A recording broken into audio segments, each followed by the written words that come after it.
Eli Walker was sitting in his car, engine running, hands trembling on the steering wheel. He wasn't going anywhere. It had been 18 minutes, same street, same coffee shop, same muffled city sounds, and a hollow emptiness echoing inside him. On the outside, nothing had changed. But inside, everything was falling apart. At night, he slept with headphones on so he wouldn't have to hear his own thoughts. At work, he smiled with dead eyes. At home, he avoided mirrors. Nobody noticed he was slowly disappearing, quietly, until one day he really did. He quit his job, ended his marriage, vanished from social media. Some said he lost his mind. Others thought it was just an existential crisis. But what almost no one realized was that Eli didn't break. He broke free. And it all started with a strange word he stumbled upon one sleepless night. Schism. The year was 1054. The Catholic Church and the Orthodox Church officially split after centuries of trying to stay united. A crack, a rupture, a brave decision to stop pretending everything was fine. And at that moment, Eli understood. He wasn't the problem. It was the version of him that no longer made sense. This is the story of a man who shattered in order to rebuild. And maybe, just maybe, you're about to do the same. Because no one walks away whole from a schism, but those who come back real. Eli Walker didn't fall apart overnight. He cracked quietly, little by little. Every morning at 6:30, he'd wake up, drink the same black coffee, get in his car. In traffic, he'd watch the city go by like a movie he'd seen 1,000 times. He didn't cry. He didn't scream. He didn't ask for help. But his body was screaming in other languages. Chest pains that came and went. A constant nausea in the late afternoon. His faith, once alive, had turned into an empty ritual. Prayer became noise, the Bible a burden on the shelf. Everything seemed too normal. But it was all just a front like the church before the Eastern Schism. Centuries before 1054, Catholics and Orthodox were already divided on the inside. The Roman doctrine, with its rigid hierarchy and the Pope as supreme authority, no longer aligned with the spiritual values of the Byzantine Empire. Latin from Rome and Greek from Constantinople could no longer understand each other. The faith was the same. The God was the same. But the world around them had changed. And so had Eli, trying to keep an outdated version of himself alive in a world that had already moved on. He tried to fit into the marriage, fit into the office, fit into the childhood faith that now only brought guilt. But nothing fit anymore. Maybe it's just a phase, he told himself. The same thing Rome told itself as the differences kept growing. But what Eli didn't know was that it wasn't a phase. It was preparation for the schism, the beginning of every great transformation. A divided life can't hold up. Not a man's, not a church's. But when a crack is ignored for too long, it turns into a collapse. It happened on a Monday. Light rain, heavy traffic. Eli showed up late for the meeting. Wetsuit, distant look in his eyes.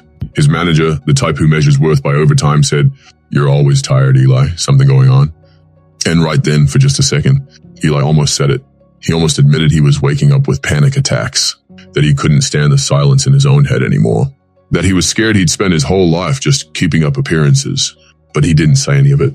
He just took a deep breath, smiled, and said, "Nah, I'm good." And it was in that very "I'm good" that everything fell apart. He walked out of the room, went into the bathroom, looked in the mirror, and didn't recognize the reflection. That wasn't him anymore. It was just what was left. And right there came the snap, the rupture. It wasn't a scream. It was a different kind of silence. The kind of silence that shows up when you can't fake it anymore, when you just can't keep pretending to be who everyone expects you to be. That's exactly how it happened in the church's history too. For centuries, Rome and Constantinople avoided the fight. They patched over the cracks with councils, treaties, formal letters. Until in 1054, the explosion came. Pope Leo IX sent Cardinal Humbert to Hagia Sophia, where he laid on the altar a bull of excommunication against Patriarch Michael Cerularius, a bold, solemn, irreversible act, and the Patriarch fought back with his own excommunication. Two religious leaders staring at each other like enemies, two sides of the same faith, unable to keep pretending they were still one. It was shocking, symbolic, and absolutely necessary, because sometimes the only way to protect what's sacred is to break away from what's become a facade. Eli didn't quit his job that day. He didn't leave the marriage that week. But he knew the snap had happened, and from that point on, nothing would be the same. 3 weeks after the snap, Eli was sitting at the dinner table. Silence. His wife was talking about what groceries they needed. His son was on his phone, and Eli just stared at the wall. That night was the last. No fight, no drama. He simply stood up, grabbed his car keys, and walked out. He drove for hours with no destination. In the glove box, an envelope with his resignation letter. On his phone, a message typed but not yet sent. "I need to go, I don't know where, I just know I can't stay." Sometimes courage doesn't sound like a shout. It sounds like a door closing behind you. Eli wasn't a coward. He was honest. too honest to keep living a life that wasn't his. It was in that act of leaving that the schism happened, just like in the history of the Catholic Church. When the excommunication became official in 1054, there was no reconciliation. Rome went on as the Roman Catholic Apostolic Church, with the Pope as its supreme authority, preserving Latin tradition, centralization, and hierarchy. Constantinople became the Orthodox Church, holding on to its Eastern values, ancient liturgies, and the autonomy of its patriarchs. Both still believed in Christ. Both still called themselves Catholic and Apostolic, but they understood that staying united would mean denying their truths. That's what Eli understood too, that love isn't enough when you're not whole anymore, that a job admired by others won't hold you together when you're falling apart inside, and that sometimes the only way to keep on living is to walk away from the version of yourself that was built to please everyone else. He didn't know what was next, but he knew what couldn't go on, and that alone was reason enough to leave. Nobody tells you that after you break away, what comes next isn't peace. It's emptiness. Eli Walker was waking up in cheap hotel rooms with the hum of a mini fridge in a suitcase that seemed to get heavier by the day. He didn't know if he was running away or trying to find his way back to himself. The days had no shape. The places meant nothing. Even his faith, once rock solid, almost militant, now felt distant. He prayed in whispers, unsure if anyone was even listening. It felt like screaming into a valley with no echo. But in that silence, Eli started to hear something new. For the first time, there were no voices telling him who he should be. No expectations, no labels, no roles. Just him, raw, exposed, real. It was the hardest season of his life, and the most necessary, just like it was for Christianity after the Eastern Schism. When Catholics and Orthodox Christians finally split, there was no celebration. There was confusion, isolation, loss. The Christian world, once united under a single creed, now walked parallel paths, trying to figure out who they were without each other. Rome stayed with its rites, its cardinals, its Latin liturgy. Constantinople dove into Eastern tradition, incense, icons, liturgical Greek, but both were quiet. A silence needed to heal. Eli was in that silence too. He stopped posting, stopped replying to messages. No one knew where he was, and the truth, neither did he. Because the desert isn't about getting somewhere. It's about stripping away everything that doesn't belong to you. And little by little, Eli began to discover what was still left once everything else was gone.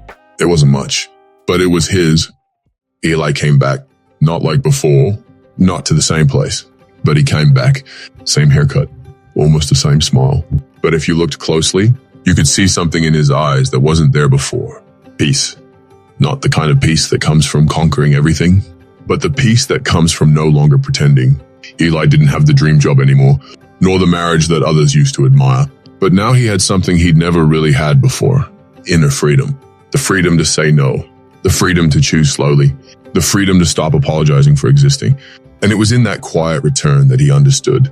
Coming back isn't going backward. It's coming back with new awareness. After the schism of 1054, the Catholic Church and the Orthodox Church never reunited, but both thrived. Rome stood firm under the papacy, organizing councils, expanding its reach around the world.